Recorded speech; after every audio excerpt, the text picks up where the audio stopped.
Tritunggal Maha Kudus, Allah pencipta langit bumi, alam semesta dan segala isinya.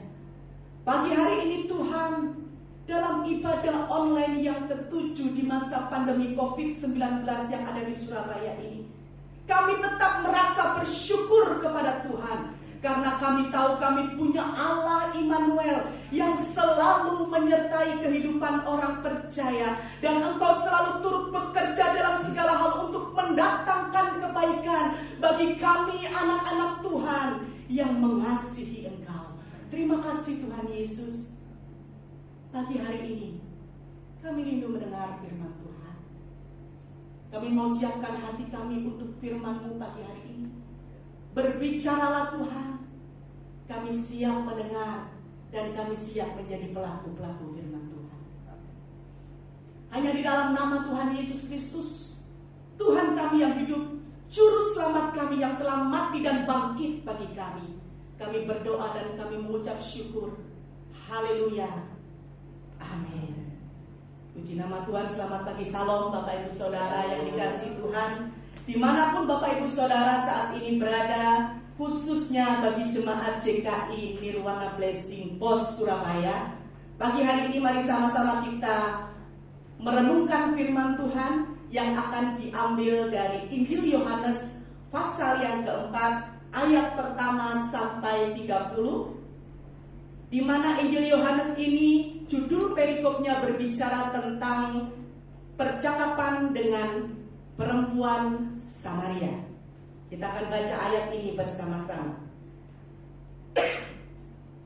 Ketika Tuhan Yesus mengetahui bahwa orang-orang Farisi telah mendengar bahwa ia memperoleh dan membaptis murid lebih banyak daripada Yohanes, meskipun Yesus sendiri tidak membaptis, melainkan murid-muridnya, ia pun meninggalkan Yudea dan kembali ke Galilea.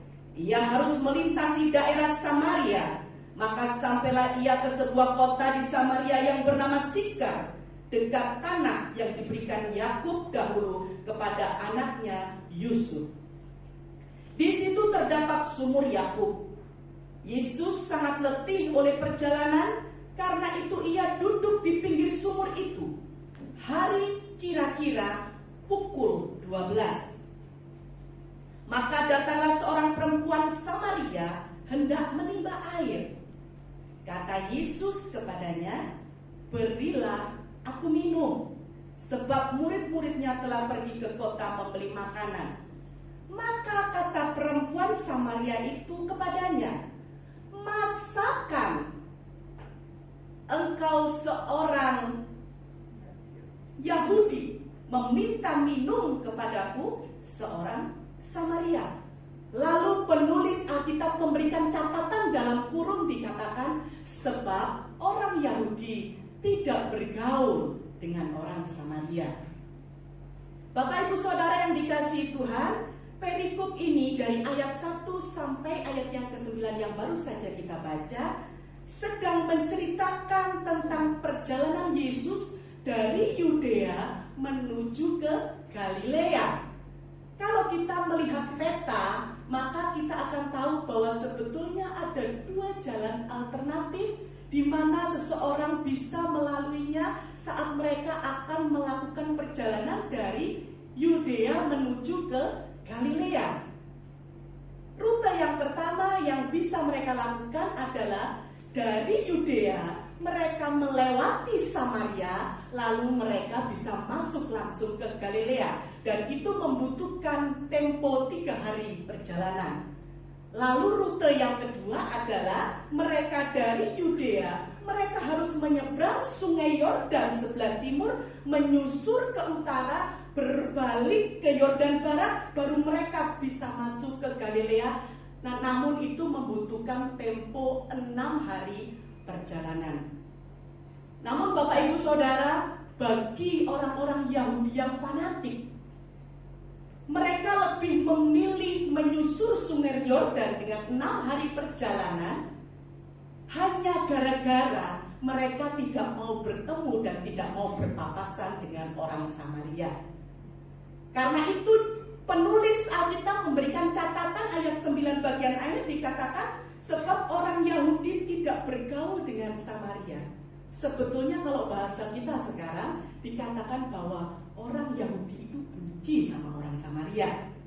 Tentu saja tidak semua orang Kristen mungkin memahami kenapa harus benci, bukankah mereka sama-sama orang Israel? Kenapa orang Yahudi benci dengan orang Samaria gitu ya?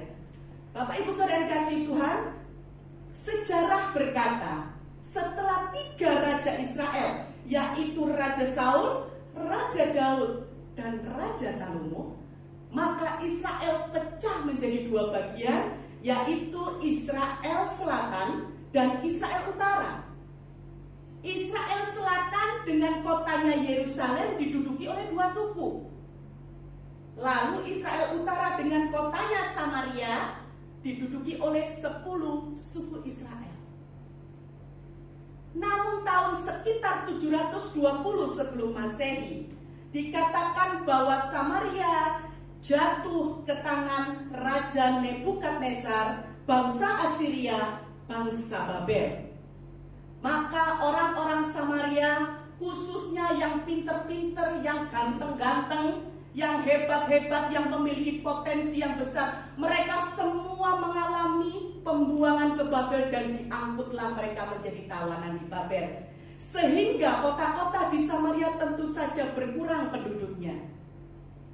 Dan oleh Raja Nebukadnezar sebagai seorang raja penakluk, dia mengirimkan 5 suku taklukannya yang lain, mengirimkan ke kota-kota di Samaria untuk menduduki kota-kota di Samaria.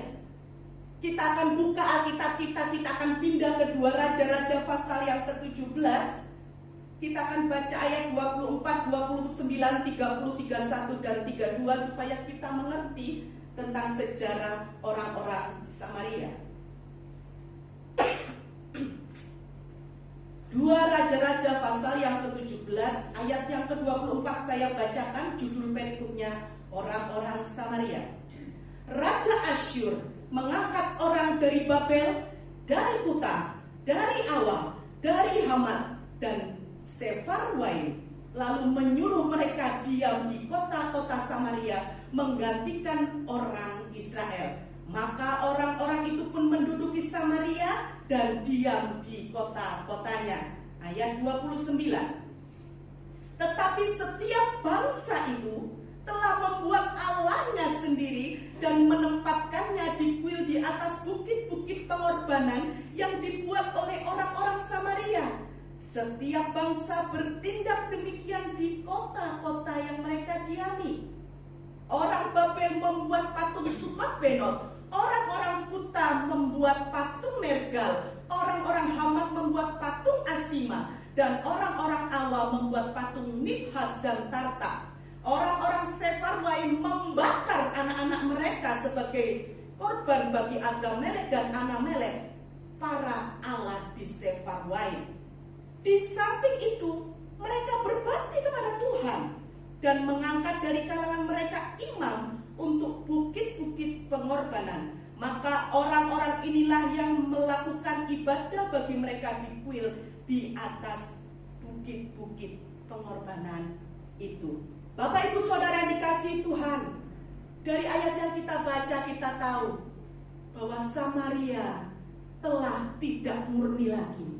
Mereka telah dimasukin dengan 5 suku-suku baru, suku-suku yang dikirimkan oleh Raja Asyur itu, dan 5 suku ini membawa serta 5 Baal mereka masuk ke Samaria. Karena perkawinan campur dan penyembahan kepada berhala itulah yang membuat Samaria sudah tidak murni lagi imannya kepada Tuhan. Sehingga orang Yahudi merasa benci dan merasa benar-benar tidak mau bergaul dengan orang-orang Samaria. Itulah yang terjadi pada saat itu.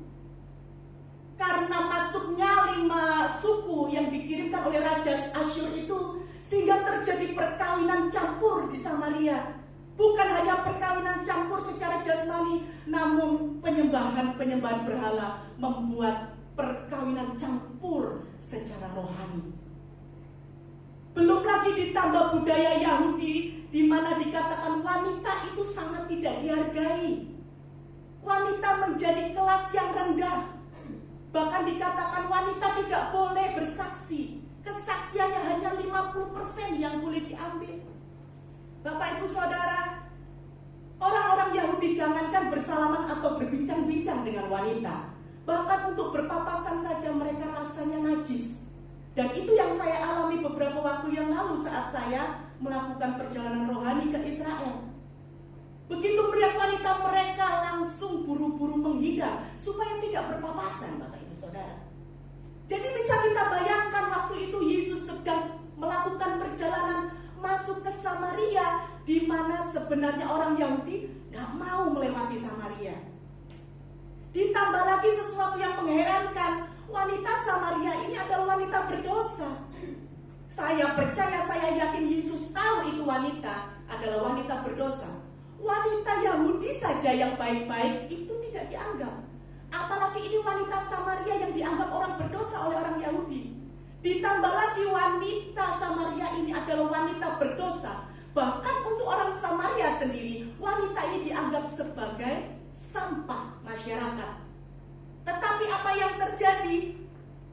Pada saat itu Yesus datang menemui wanita ini, mengajak berbincang. Bahkan dikatakan Yesus meminta air kepada wanita ini. Sehingga tidak heran wanita ini pada ayat yang ke-9 berkata demikian, "Masakah engkau seorang Yahudi minta minum kepadaku seorang Samaria?"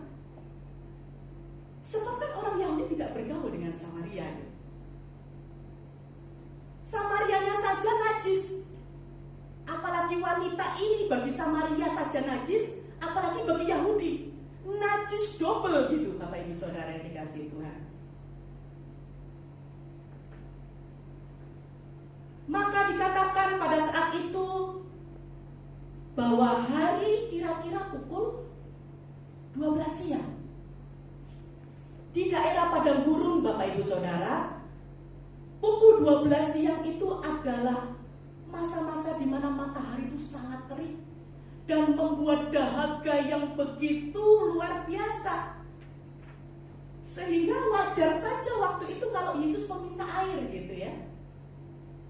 Kalau kita baca ayat yang ke-10 berkata demikian, jawab Yesus kepadanya, "Jikalau engkau tahu tentang karunia Allah dan siapa yang Dia berkata kepadamu, berilah aku minum, niscaya engkau telah meminta kepadanya dan Ia telah memberikan kepadamu air hidup."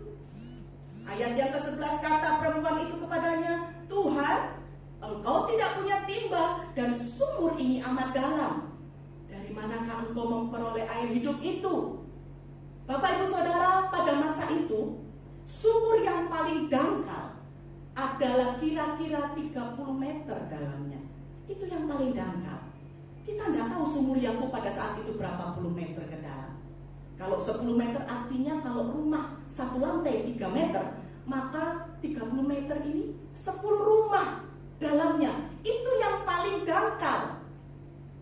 Sehingga wanita ini berkata, "Kamu mau memberikan aku air hidup, kamu saja tidak punya timba." Gitu. Bapak Ibu Saudara, seorang musafir pada saat itu bila mereka datang ke sumur dan mereka tidak bawa timba, maka mustahil bagi mereka untuk mendapatkan air. Bayangkan kalau cuma bawa timba, tidak bawa tali, Bapak Ibu Saudara. Kalaupun talinya 30 meter, belum tentu, karena yang paling dangkal 30. Kalau tiba-tiba 40-50 meter, tidak mungkin. Hanya orang-orang setempat yang tahu berapa kedalamannya, karena mereka setiap hari mengambil air minum di tempat itu. Maka saya lanjutkan ayat yang ke-12. Wanita ini berkata, "Adakah engkau lebih besar daripada bapa kami Yakub yang memberikan sumur ini kepada kami dan yang telah minum sendiri dari dalamnya ia serta anak-anaknya dan ternaknya?" Jawab Yesus kepadanya, "Barang siapa minum air ini, ia akan haus lagi. Tetapi barang siapa minum air yang akan kuberikan kepadanya, ia tidak akan haus untuk selama-lamanya. Sebaliknya air yang akan kuberikan kepadanya akan menjadi mata air dalam dirinya yang terus-menerus memancar sampai kepada hidup yang kekal." Bapak Ibu Saudara yang dikasihi Tuhan, sampai ayat 14 ini wanita itu masih belum sadar, masih belum ngeh dengan apa yang Tuhan Yesus katakan. Dia masih berpikir bahwa Yesus berbicara tentang air jasmani, air sumur itu. Sesungguhnya Yesus tidak berbicara tentang air biasa, tetapi Yesus sedang berbicara tentang air hidup, yaitu kebenaran firman Tuhan. Namun ayat yang ke-15, akhirnya wanita ini sadar, akhirnya wanita ini mengerti apa yang Yesus katakan. Kata perempuan itu kepadanya, "Tuhan, berikanlah aku air itu, supaya aku tidak haus dan tidak usah datang lagi ke sini untuk menimba air." Bapak Ibu Saudara yang dikasihi Tuhan, akhirnya wanita ini memahami dan dia meminta kepada Yesus air hidup itu. Namun pada saat wanita ini meminta air hidup itu kepada Tuhan, ternyata Tuhan memberikan satu syarat kepadanya. Tuhan berkata apa? Panggillah suami. Lalu ayat selanjutnya berkata, kata perempuan itu, "Aku tidak mempunyai suami." Ayat 16 berkata, kata Yesus kepadanya, "Pergilah, panggillah suamimu dan datang ke sini." Lalu perempuan itu berkata, "Aku tidak punya suami." Bapak Ibu Saudara yang dikasihi Tuhan, ketika wanita ini meminta air hidup itu kepada Tuhan, Tuhan memberikan satu syarat kepadanya. Panggil suamimu. Ada syarat untuk mendapatkan air hidup bagi wanita ini. Pergi dan panggil suaminya datang kepada Yesus. Yang dimaksud di sini bukanlah suami jasmani dari wanita Samaria ini, tetapi yang dimaksud oleh Tuhan adalah hubungan wanita ini dengan yang disembahnya. Kalau kita membaca kitab Hosea, maka kita akan tahu bahwa Tuhan itu digambarkan sebagai suami, sedangkan umat Tuhan digambarkan sebagai seorang istri. Istri tidak setia, tetapi Tuhan selalu setia. Istri umat Tuhan tidak setia, tetapi Tuhan selalu setia. Wanita ini dikatakan telah 5 kali berganti-ganti suami, 5 kali berganti-ganti Allah, 5 kali berganti-ganti sesembahan. Dari mana tahu? Kembali lagi 2 Raja-Raja pasal yang ke-17, di mana tadi dikatakan bahwa tetapi setiap bangsa itu, 5 bangsa yang dikirimkan oleh dari bangsa Asyur oleh Nebukadnezar, dikatakan setiap bangsa itu telah membuat allahnya sendiri dan menempatkannya di kuil di atas bukit-bukit pengorbanan yang dibuat oleh orang-orang Samaria. Ternyata Yesus tidak bicara tentang suami sungguhannya si wanita itu, tetapi Tuhan sedang berbicara, kamu sudah tidak setia dan berganti-ganti sesembahan, berganti-ganti ilah, berganti-ganti Allah.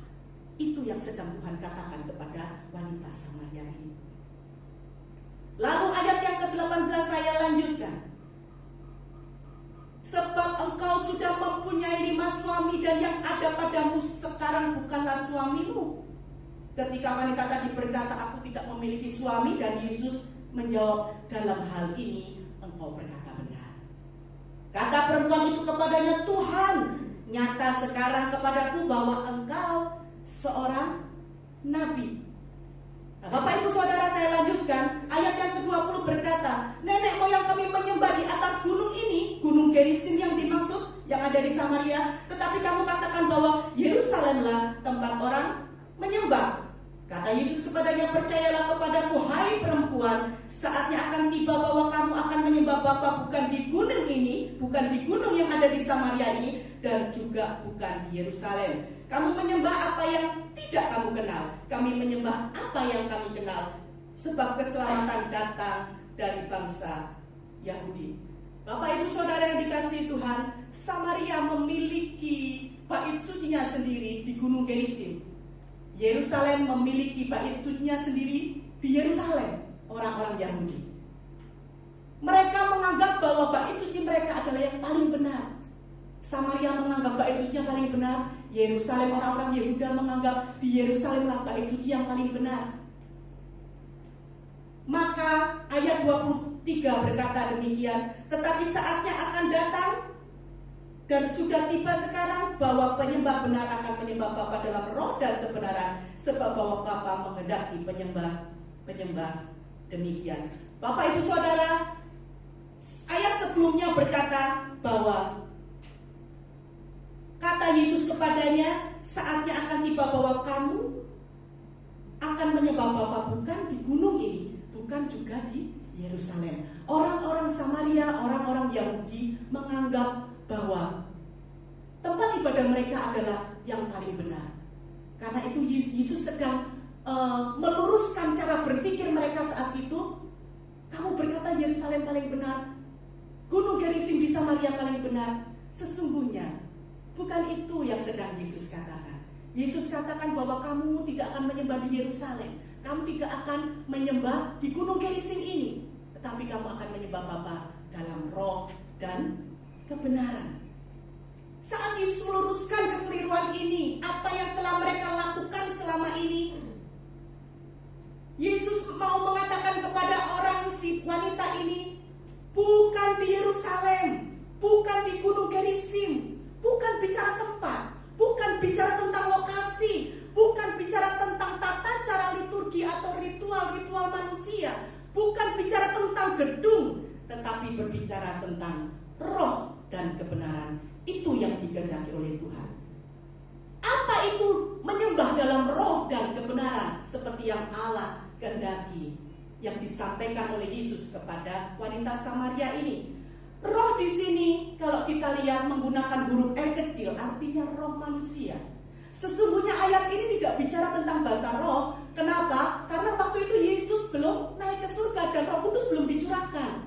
Sehingga memang roh di sini bicara tentang manusia batiniah kita. Roh di sini, kenapa kita harus menyembah Allah dalam roh? Dikatakan karena Allah itu roh. Kita menyembah dalam roh karena Allah kita adalah roh. Allah tidak kelihatan. Allah kita adalah omnipresent, artinya Allah maha hadir. Dia hadir di mana saja dalam waktu yang sama, di tempat yang berbeda, bagi semua orang yang sedang mencari dan menyembah Dia. Lalu kebenaran di sini berbicara tentang Yesus yang adalah Alkitab katakan jalan, kebenaran, dan hidup, dan keselamatan hanya kita dapatkan melalui Yesus. Bapak Ibu Saudara yang dikasihi Tuhan, saat ini di mana kita sedang ada dalam kondisi situasi pandemi COVID-19, di mana kita tahu bahwa gereja-gereja sudah ditutup, semua kegiatan-kegiatan diubah menjadi online. Saya pribadi merasa bersyukur kepada Tuhan, dan semoga Bapak Ibu Saudara juga bersyukur kepada Tuhan bahwa ternyata pandemi yang kita alami saat ini telah menjadi sarana untuk kita kembali kepada kehendak Tuhan, kembali kepada apa yang Tuhan kehendaki bagi orang percaya, yaitu supaya kita menyembah Dia dalam roh dan kebenaran. Mungkin sebelum pandemi ini terjadi, yang tiba-tiba mendadak kita alami saat ini, kita merasa pengajaran kita paling benar, gereja kita paling benar, liturgi kita paling sempurna, pimpinan pujian kita paling baik, permainan musik kita paling benar, paling baik, paling profesional. Mungkin sebelum ini kita merasa Tuhan hanya hadir di gereja kita dan tidak di gereja-gereja lain, karena mereka semua mungkin sesat menurut kita. Tetapi saat ini, saat pandemi ini terjadi di antara kita, di antara orang percaya, bahkan di hampir seluruh dunia merasakan pandemi ini, semua telah tersibak. Kebenaran muncul seperti terang, dan inilah saatnya orang percaya kembali kepada kehendak Allah, yaitu menjadi penyembah dalam roh dan kebenaran. Sesungguhnya menyembah itu bukan bicara tentang gedung gereja, bukan bicara tentang lokasi, bukan bicara tentang hamba Tuhan favorit Anda, bukan berbicara tentang liturgi penyembahan yang saudara lakukan dengan profesional. Tetapi sesungguhnya penyembahan itu adalah seluruh kehidupan kita. Mungkin saat ini kita mengalami ibadah online di rumah, tetapi tidak menghalangi kehadiran Tuhan dalam kehidupan orang percaya. Bahkan dikatakan bahwa penyembahan kita adalah seluruh kehidupan kita. Maka apapun yang kita lakukan saat ini, bahkan hanya dengan stay at home, kita sedang menyembah Tuhan.